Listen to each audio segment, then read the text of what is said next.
பாருங்கள், ரொம்ப சூப்பராக இருக்கும், ஜம்முன்னு இருக்கும், அம்புட்டு ருசியாக இருக்கும், சாப்பிட்றதுக்கு அம்புட்டு நல்லாயிருக்கும், எம்மியாக இருக்கும் பாருங்கள், ரொம்ப சுவையாக இருக்கும். இதே மாதிரி நீங்களும் செய்து பாருங்கள். எப்படியே கமெண்ட் பாக்ஸில் கமெண்ட் பண்ணுங்கள், லைக் பண்ணி ஷேர் பண்ணி சப்ஸ்கிரைப் பண்ணுங்கள், பெல் ஐக்கனுக்கு ஆளுங்கிற பட்டனை கிளிக் பண்ணுங்கள். மறந்துடாமல் பெல் ஐக்கன் அமைக்கி வச்சுக்கோங்க. அப்போ தான் நாங்கள் போடுற வீடியோ உங்களுக்கு நோட்டிஃபிகேஷனாக வரும். மறந்துடாமல் பெல் ஐக்கன் அமைக்குங்க. பாருங்கள், முட்டைக்கோஸ் பொரியல் எப்படி இருக்குன்னு சூப்பராக இருக்குது. இது பெரியவங்களும் விரும்பி சாப்பிடுவாங்க, குழந்தைகளும் விரும்பி சாப்பிடுவாங்க. இது நல்லது, ரொம்ப உடம்புக்கு முட்டைக்கோஸ் ரொம்ப ஹெல்த்தியானதும் கூட. அதனால் முட்டைக்கோஸ் பொரியல் அடிக்கடி உணவில் சேர்த்துக்கிறணும். உணவில் சேர்த்து ரொம்ப நல்லது, ரொம்ப சூப்பராக இருக்கும் சாப்பிட்றதுக்கும், ரொம்ப சாப்பிட்றதுக்கும் நல்லாயிருக்கும். அதே வந்து சைடிஷாக சாப்பிட்றதுக்கும் எல்லாத்துக்கும் நல்லாயிருக்கும். முட்டைக்கோஸ், முள்ளங்கி இதெல்லாம் வந்து சாதாரணமாகவே சாப்பிட்லான்னு சொல்கிறாங்க. வெறும் வாயிலே சும்மா சாப்பிட்லாம், சாப்பாட்டோட சேர்க்காமையே. அது மாதிரி இதையும் சாப்பிட்டு பாருங்கள் எப்படி இருக்குன்னு. ரொம்ப நல்லாயிருக்கும், சுவையாக இருக்கும். இதே மாதிரி செய்து பாருங்கள். வாங்க இந்த முட்டைக்கோஸ் பொரியல் எப்படி செய்யணும்னு பார்க்கலாம். வாங்க வீடியோக்குள்ளே போகலாம். இப்போ பாருங்கள், நம்ம இந்த முட்டைக்கோஸ் பொரியல் செய்ய போகிறோம். முட்டைக்கோஸ் பொரியல் செய்கிறதுக்காக ஒரு முட்டைக்கோஸ் வாங்கி வச்சுருக்கேன். பாருங்கள் எப்படி இருக்குது, நல்லா நெருக்க பூ உள்ளது. இப்போ இதை நறுக்கிட்டு பார்க்கலாம். இப்போ பாருங்கள், முட்டைக்கோஸ் பொரியலுக்கு தேவையான முட்டைக்கோஸ் 1/4 கிலோ எடுத்து நறுக்கி கழுவி வாஷ் பண்ணி சுத்தம் பண்ணி வச்சுருக்கேன். அதுக்கு தேவையான வெங்காயம், பச்சை மிளகாய் எடுத்து வச்சுருக்கேன். வாங்க இந்த முட்டைக்கோஸ் பொரியல் எப்படி செய்கிறேன்னு பார்க்கலாம். இப்போ இந்த முட்டைக்கோஸ் பொரியல் செய்கிறதுக்காக நான் ஒரு சட்டி அடுப்பில் வச்சுருக்கேன். அதில் தேவையான அளவு எண்ணெய் சேர்த்துக்குவோம். தேவையான அளவு எண்ணெய் சேர்த்தாச்சு. இப்போ இந்த எண்ணெய் காயட்டும்.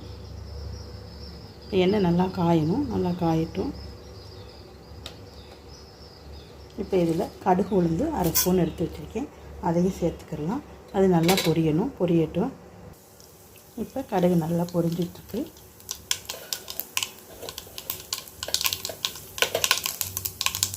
இப்போ இதில் நம்ம நல்லா வெங்காயத்தை சேர்த்துக்கலாம். கடுகு நல்லா பொரிஞ்சிட்ருக்கு.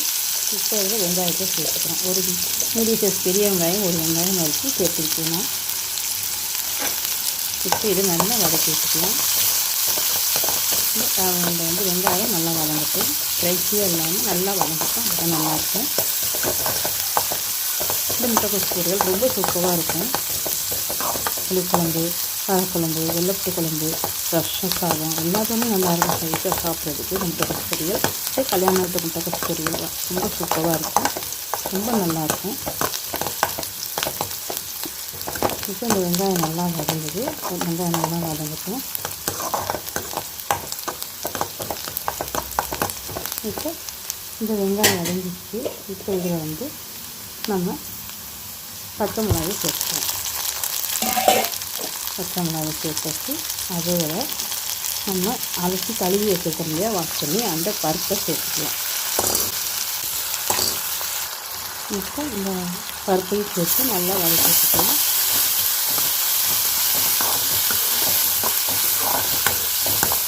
இப்போ இதோட நம்ம கருவேப்பிலையும் சேர்த்துக்கலாம்.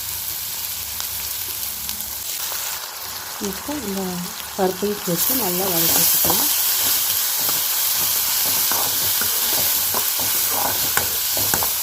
இப்போ இதோட நம்ம கருவேப்பிலையும் சேர்த்துக்கலாம். கருவேப்பிலையும் சேர்த்து இப்போ கருவேப்பிலையும் சேர்த்து நல்லா வதக்கி வச்சுக்கலாம். இப்போ பருப்பு சேர்த்து அதோடு சேர்ந்து வதங்கணும், அப்போ தான் நல்லாயிருக்கும். ஆனால் கறியிடக்கூடாது, வெங்காயம்லாம் கறியிட்டால் டேஸ்ட் மாறிடும். இப்போ நல்லா வதங்கட்டும். இப்போ இதெல்லாம் நல்லா வதங்கிடுச்சு. இப்போ இதில் முட்டைக்கோஸை சேர்த்துக்கலாம். இப்போ இதில் முட்டைக்கோஸை சேர்த்துக்குவோம். முட்டைக்கோஸையும் சேர்த்து நல்லா வதக்கிக்கலாம். முட்டைக்கோஸை சேர்த்தாச்சு.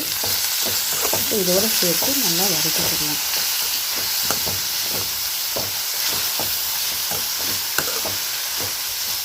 இந்த முட்டைக்கோஸ் பொரியல் சாப்பிட்றதுக்கு ரொம்ப நல்லாயிருக்கும், குழந்தைகள் கூட விரும்பி சாப்பிடுவாங்க. நீங்களே செய்து பாருங்கள், எப்படி இருக்குன்னு பார்த்துட்டு கமெண்ட் பண்ணுங்கள். மறந்துடாமல். எல்லாருக்கும் முட்டைக்கோஸ் பொரியல் தெரியும், இருந்தாலும் ஒவ்வொருத்தரும் ஒவ்வொரு ஸ்டைலில் செய்வாங்க, அதனால தான் அந்த முட்டைக்கோஸ் பொரியல். இப்போ இந்த முட்டைக்கோஸுக்கு தேவையான அளவு கல் உப்பு சேர்த்துக்கலாம். முட்டைக்கோஸுக்கு தேவையான அளவு உப்பு சேர்த்தாச்சு.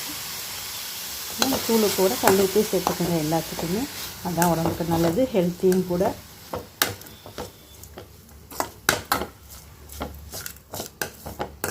இப்போ இது நல்லா முட்டைக்கோஸு வதங்கணும், நல்லா வதங்கி வரட்டும். இது நல்லா வதங்கி வரட்டும். பாருங்கள் முட்டைக்கோஸ் நல்லா வதங்கிட்டு முட்டை வதங்கணும். நல்லா வெந்துருச்சு முட்டைக்கோஸ். இந்த கொட்டை இருந்தால் போதும்.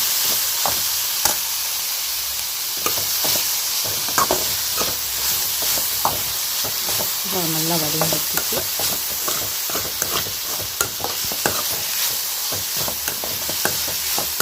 முட்டைக்கோஸ் பொரியல் ரொம்ப சூப்பராக இருக்கும் பாருங்கள். ரொம்ப நல்லாயிருக்கும் சாப்பிட்றதுக்கு, ரொம்ப எளிமையாக இருக்கும்.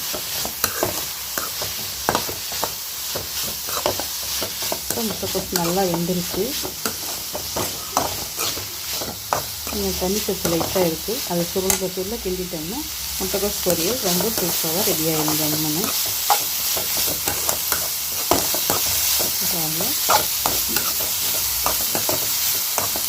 செத்த இருக்கணும். தண்ணி சத்து வைக்கிறதுக்காக தண்ணியே சேர்க்கல, ஆனால் முட்டைக்கோஸ் வந்து தண்ணி வருது. அதுக்கு முட்டைக்கோஸ் வந்து நெருக்க உள்ள கல் மாதிரி உள்ள பூவாக வாங்கணும். பூ மாதிரி உள்ளது வாங்கக்கூடாது, நெருக்க உள்ளதாக வாங்கணும். அப்போ தான் நல்லாயிருக்கும், டேஸ்ட்டும் நல்லாயிருக்கும், சமைக்கிறதுக்கும் நல்லாயிருக்கும். இப்போ முட்டைக்கோஸ் பொரியல் ரெடி ஆகிடுச்சு ஜம்முன்னு. இப்போ இதில் நம்ம தேங்காய் சேர்த்துக்கணும். இப்போ இதில் நான் தேங்காய் பூ கொஞ்சமாக திருவி வச்சுருக்கேன், அந்த தேங்காய் பூவை சேர்த்துக்குவோம்.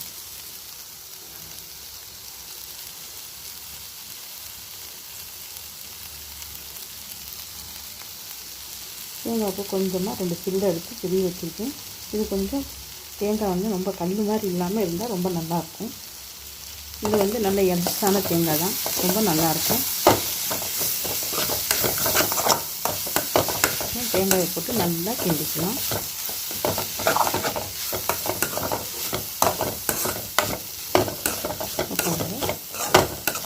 சூப்பராக ஜம்முன்னு ரெடி ஆகிடுச்சு. இது அம்புட்டு ருசியாக இருக்கும் சாப்பிட்றதுக்கு. முட்டைக்கோஸ் பொரியல் சும்மாவே சாதத்தோடு சாப்பிட வேண்டியதே இல்லை, சும்மா சாப்பிட்டா கூட ரொம்ப நல்லாயிருக்கும். ஏன்னா முட்டைக்கோஸ் எப்படி சொல்கிறாலேன்னு நினைக்க வேண்டாம், முட்டைக்கோஸ் ரொம்ப நல்லது உடம்புக்கு, ரொம்ப சூப்பராக இருக்கும்.